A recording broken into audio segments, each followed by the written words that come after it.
Coming in at number 10, we have the famous Scott Summers of the X-Men, aka Cyclops.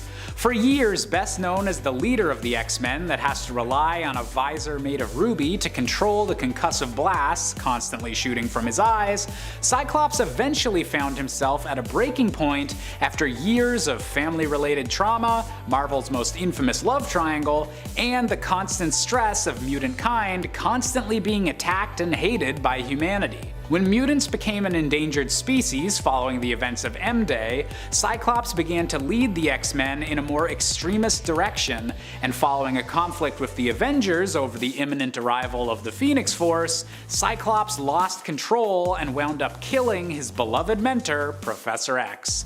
And while it can be argued that eventually Cyclops' actions led to a better future for mutants, with Professor X and most mutants now enjoying the benefits of resurrection on the island of Krakoa, nearly wiping out the entire Avengers team along with your own father figure was definitely a dark turn for the guy named Cyclops. Coming in at number 9, we've got another member of the X-Men with Angel. One of the earliest members of the team and enabled with the ability to fly due to the feathery wings on his back, Angel was unfortunately wounded and had to have his wings removed after being attacked by the evil mutant named Harpoon. Traumatized by this turn of events, Angel was manipulated by the villain Apocalypse into agreeing to serve as one of his 4 horsemen in exchange for having his wings returned. Now known as Archangel, the Horseman of Death, he fought against the X-Men until he was finally able to be knocked back to his senses by the actions of Iceman. And hey, what are friends for if not bringing you back from the edge of being an accomplice to superpowered genocide? Coming in at number 8, we have Jason Todd, the former second Robin and the current Red Hood. Another example of a sidekick gone dark side after their apparent death, Jason Todd was the second Robin after Dick Grayson's retirement from the role, and unfortunately met a tragic end when facing a crowbar-wielding Joker. Years later, Jason Todd would reappear in Gotham City after being resurrected in a Lazarus pit, now dealing out a brand of violent justice that would make even Batman flinch and put him into conflict with many of the costumed heroes he used to call friends. And yes, eventually Jason would have his violent methods tampered down into more of an anti-hero status rather than a villain, but he still did some pretty messed up stuff after first claiming the Joker's former title of the Red Hood. Coming in at number 7, we have Robot from the Image Comics series Invincible. Initially thought by his superpowered teammates to be an artificial intelligence in a metal body, Robot is eventually revealed to be a deformed boy living in a test tube, using mechanical drones to live out his dream of being a superhero. Unfortunately, following an invasion by the Flaxen dimension in which time runs much faster, Robot is trapped within this dimension for over 700 years. During which he takes over their entire planet and begins to see the value of complete control over a population. Following his return to Earth and lying about how long he was actually away for, Robot soon begins to plan for conquering this world as well, and is eventually able to wipe out any superhumans standing in his way before the countries of the world all surrender to his drone army. From a metal teen superhero to the villainous dictator of the entire Earth, Robot has definitely had one hell of a character arc. Coming in at number 6, we have Peter Parker, aka the Spectacular Spider-Man. While the mainstream Marvel version of Peter was luckily able to fight off the influence of the Venom symbiote suit and prevent himself from going full villain, there's a part of the Marvel multiverse where things turned out quite differently. Increasingly relying on the black symbiote suit to ignore all of the negative emotions and regrets that are eating him up inside, this version of Peter Parker doesn't become a dancing emo joke, but rather a darker, more violent, and completely jokeless version of himself, even going so far as to blind and kill the Hobgoblin to prevent him from even thinking about hurting anyone ever again. All of this just goes to show that maybe it's a good thing our Peter Parker took off that iconic suit when he did. Coming in at number 5, we have the mighty Thor. In an alternate universe event known as The Reigning, Thor transported the city of Asgard to float above Manhattan, only for the forces of Earth to destroy the city in an attack that cost tens of thousands of lives. Outraged by humanity's aggression against him, this version of Thor took the name of Lord Thor and began to claim the entire planet of Earth as his own, combining New York and the rubble of his old home into the city of New Asgard. By the year 2170, Thor had complete control over the people of Earth, and while he claimed that they all lived lives of happiness under his rule, Lord Thor was still determined to fight anyone who would wish to change things back to the way they used to be. Coming in at number 4, we have Professor Charles Xavier, or more specifically, the part of his mind known as Onslaught.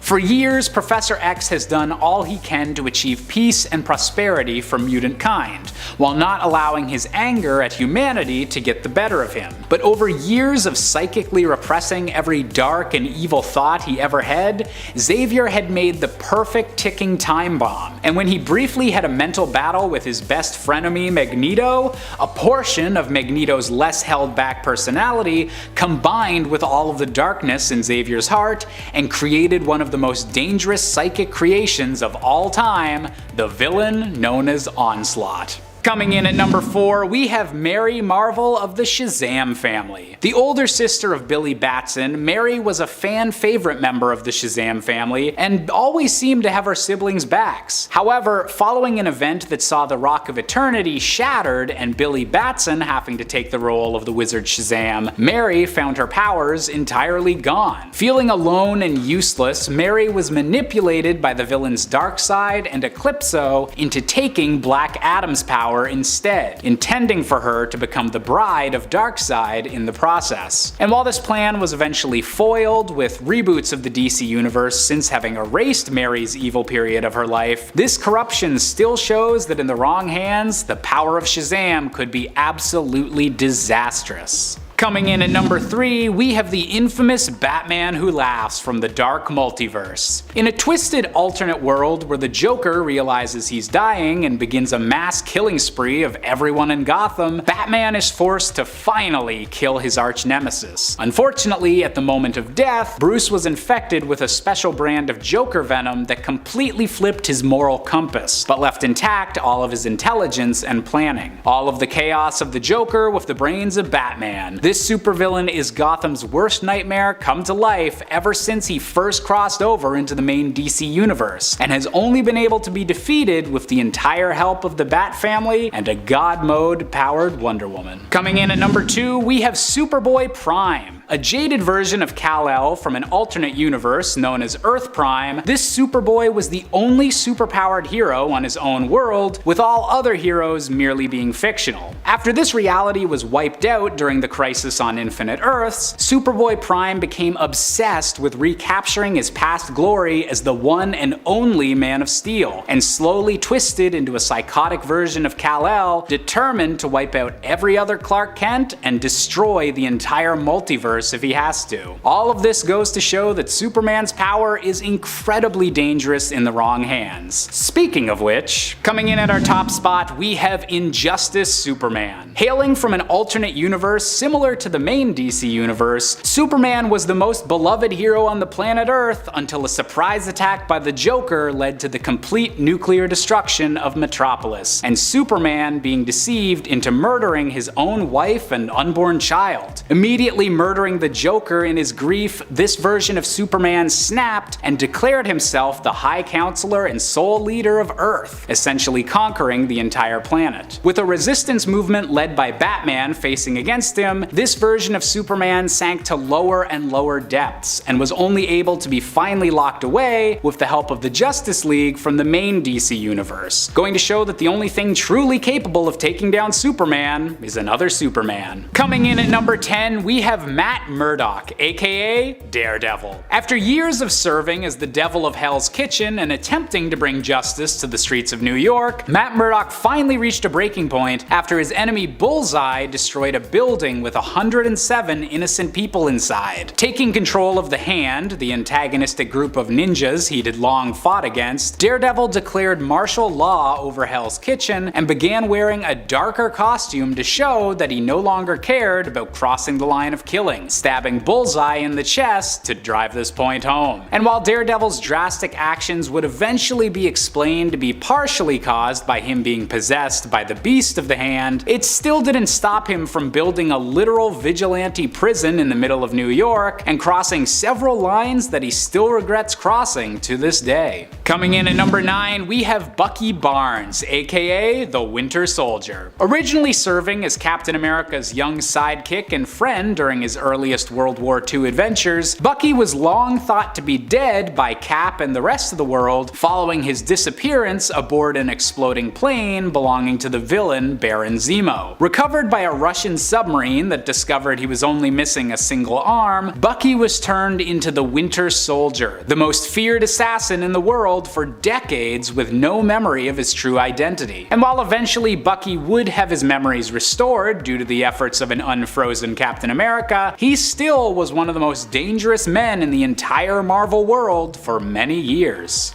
Coming in at number 8, we have Iron Man, aka Tony Stark. And no, I promise I'm not just talking from Cap's perspective in Civil War, although honestly, Tony did some messed up stuff in that event too. No, what I'm talking about is during an event in the 90s when a variant of the time-traveling villain Kang the Conqueror, known as Immortus, began using the neural link in the Iron Man suit to secretly begin altering Tony Stark's brainwaves. Over time, Tony's morals were slowly eroded until he was an active threat to the rest of the Avengers team, and was only able to be defeated with the help of his own heroic teenage self from the past. And while eventually, through comic book magic, Tony Stark would be returned to his usual status quo, this is still an intense example of just how dangerous an armed billionaire like Iron Man could be without any morals holding him back. Coming in at number 7, we have Sinestro. While he may be best known these days as the arch-enemy of the Green Lanterns, in particular Hal Jordan, Sinestro's origins were a lot more heroic than you'd expect. Sinestro actually used to be one of the most respected members of the Green Lantern Corps, until his overseers began to notice that his sector of space was becoming more and more of a dictatorship, with Sinestro having absolute control over all the citizens he was supposed to be protecting. While he had good intentions to keep the peace, Sinestro was stripped of his green power ring, and in his rage formed the Yellow Lantern Corps to fight back against the group that he believed fundamentally wronged him. Coming in at number 6, we have the Plutonian. Hailing from the independent comic book series Irredeemable, published by Boom Studios, the Plutonian was a what if Superman started killing everyone story years before that premise became oversaturated with projects like Brightburn, The Boys, and the Injustice games.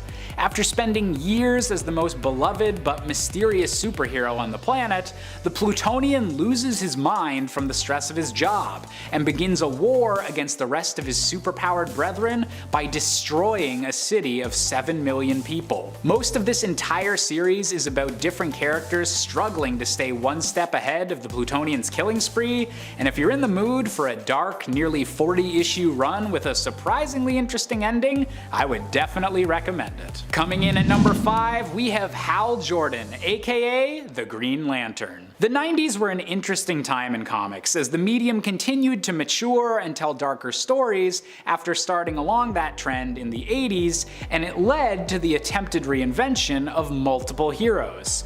And just like Iron Man, Hal Jordan is someone who is taken in a more villainous direction. Following the destruction of his hometown of Coast City, Hal Jordan went mad with grief and killed multiple other Green Lanterns in an attempt to increase his own power. Dubbing himself the new name of Parallax, these rash actions would eventually be justified as being caused by a fear parasite of the same name, but for a time, Hal Jordan was one of the biggest cosmic threats in the entire DC universe. Coming in at number 3, we have Billy Batson, aka the hero SHAZAM.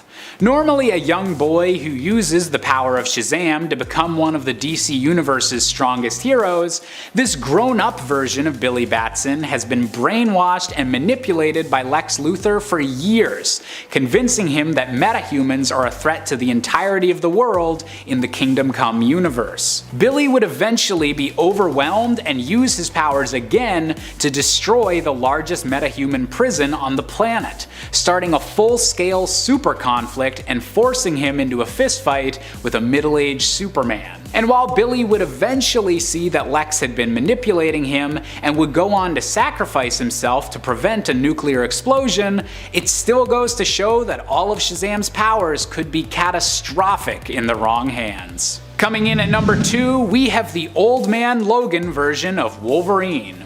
Now, I definitely wouldn't say that Old Man Logan is a villain these days, but if you look back at this guy's origin story, it's just a little bit tragic as hell. In an alternate future of the Marvel Universe where supervillains have divided up the United States of America amongst themselves, it's eventually revealed that Wolverine is the reason there's no more X-Men. On the day the villains united to attack the country, Mysterio deceived Logan into believing he was protecting the mutant children of the X-Men school from evil, when in reality, he was killing his own friends and family. This was such a dark turn for Wolverine to take, even if unintentional, that he attempted to take his own life afterwards, and has spent the rest of his days trying to forget and redeem himself for what he's done. And finally, coming in at our top spot, we have the infamous Kid Miracle Man, aka Johnny Bates. The orphan child of an Air Force pilot, Johnny had the power to replace his body with that of an incredible superhero known as Kid Miracle Man, and served for a time as the classic sidekick of the original Miracle Man. However, after an explosion which led him to believe his mentor was dead, Johnny Bates aged into a ruthless corporate tycoon and became outraged when he discovered his mentor was still alive and had rediscovered his powers. Killing his own assistant to try and show the original Miracle Man just how far he had fallen, Kid Miracle Man was only able to be defeated whenever the original tricked him into saying the magic words that restored his original childlike body. Nevertheless, Kid Miracle Man would continue to be one of the darkest examples of a superhero being corrupted, and just how messy the world of superheroics can get. Coming in at number 4, we have Ozymandias from Watchmen. Serving for years as one of the most popular vigilantes in America, Ozymandias, or Adrian Veidt, eventually came to believe that something more drastic than heroics was needed to truly save the world. For that twisted reason, he faked an alien invasion against the world that resulted in millions of deaths to unite America and the USSR against a common foe. To do this, he needed to manipulate Dr. Manhattan, the most powerful being in the universe, into believing he should leave Earth, as to not interfere with Ozymandias' plans. And by the time anyone realized just how far their former ally had fallen and what he planned to do, he'd already done it 35 minutes ago. Coming in at number 3, we have Jean Grey, aka the Dark Phoenix. An X-Men storyline and character turn so iconic that they've tried turning it into a movie on 2 separate occasions, Jean Grey has long been one of the ideal hosts for the Phoenix Force, a fiery power that's one of the oldest in the entire Marvel Universe. And while she was originally able to contain all of this power and still use it for heroics, eventually Jean was corrupted by it, becoming the Dark Phoenix and wiping out the planet of Dabari 4, ending 5 billion lives in the process. And while it could be argued this is more the Phoenix Force's doing than Jean's, you can still expect to get some suspicious glances if your powers wound up blowing up a planet. Coming in at number 2, we have the Scarlet Witch, also known as Wanda Maximoff. Originally believing herself to be the mutant daughter of Magneto, Wanda is in reality one of the most powerful magic wielders in the Marvel multiverse, and a conduit for chaos magic that allows her to rewrite reality to her will. And after years of being unsure of her own identity and the loss of her children to the demon Mephisto, Wanda finally snapped and used her reality-changing powers to declare no more mutants, kicking off a brand new era for the X-Men as she single-handedly ensured that mutants became an endangered species. Wouldn't it just be nicer to put everyone in a 1950s sitcom again? And finally, coming in at our top spot, we have the Ultimate Universe version of Reed Richards. While the mainstream Marvel Universe's version of Mr. Fantastic has consistently been a hero and inspiration to the rest of the world, his Ultimate Universe counterpart couldn't be more tragically different. Isolated with his thoughts after the disbandment of the Fantastic Four, Reed became obsessed with preventing the destruction of the Ultimate Universe, and eventually became the villainous Maker, willing to do whatever it takes to ensure his universe's survival, even if it meant the complete destruction of the rest of the multiverse.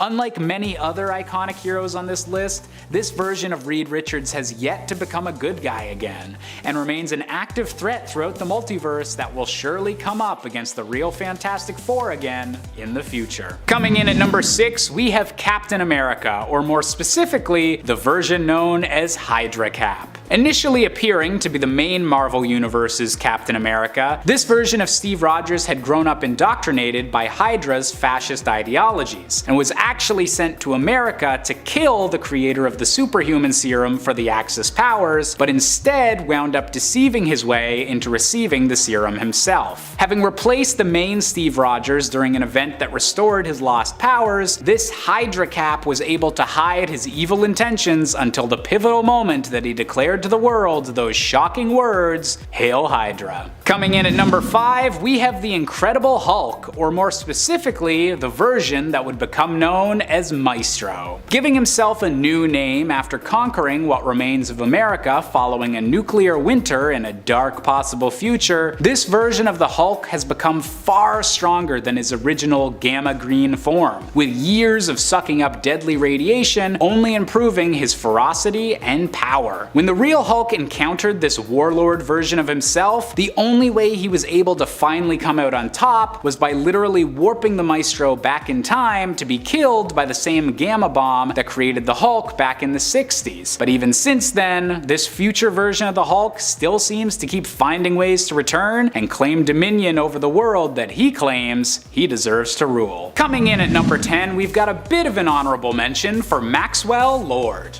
A businessman of the same caliber as Lex Luthor, Maxwell has hopped back and forth between the sides of good and evil many times over the course of the DC Universe's history. And while he might be best known as a villain for Supergirl thanks to the CW live-action series, Maxwell has also been instrumental in helping the Justice League, helping to found the Justice League International following the events of Crisis on Infinite Earths, and even briefly gaining superpowers thanks to a gene bomb. However, Maxwell would soon be back to his morally dubious ways, betraying the Justice League and even killing the Blue Beetle.